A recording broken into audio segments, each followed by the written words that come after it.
So Karen, you're very close to having changed the law, or at least helping us to do so, because the Minister has accepted our amendment that means that from here on in, under any indictable offence, character references will have to be given either under affidavit or on oath. And what that means is that in cases like your own, families won't have to hear unverified testimonies to people who are actually guilty of very serious crimes. After we met with you, I raised this matter with the Minister in the Dáil. My question is whether the Minister intends to extend the provisions of the Sexual Offences and Human Trafficking Act that requires character references to be given under oath to other criminal offences. I then brought forward an amendment to the miscellaneous bill.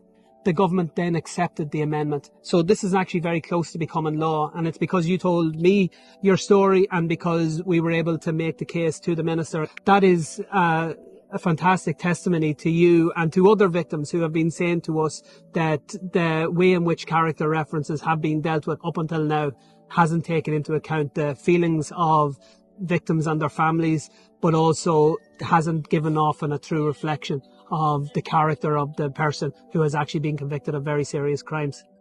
Yeah, well, this is true. So I suppose in my dad's case, the person who obviously killed my dad, there was a character reference there that went through, and it was just handed through on a piece of paper. It wasn't verified, it wasn't done under oath, and obviously due to mitigating factors, her sentence was obviously given from 5 years reduced down to 2 years. And this was for unlawful killing? Unlawful killing. So with this case, and then for other cases going forward, this person, if this had happened now, going forward, this person now, this testimony would now be given under oath. So hopefully going forward, this will help with other character references. That person would now be given under oath. We've dealt with people who have given character references or who have had character references read out in court who didn't even realise that that's what the reference was being provided for. What now will happen is that if somebody is providing a character reference, they will do so in the full knowledge that they could be questioned in court. And I think that'll make people think twice. 100%. The last thing anyone wants to hear, I suppose, being a victim or being the victim's family, is to hear that the person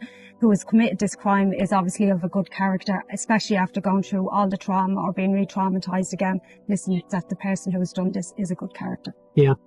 We hope that this bill will now become law very quickly, and that will mean that many victims won't have to go through what you went through.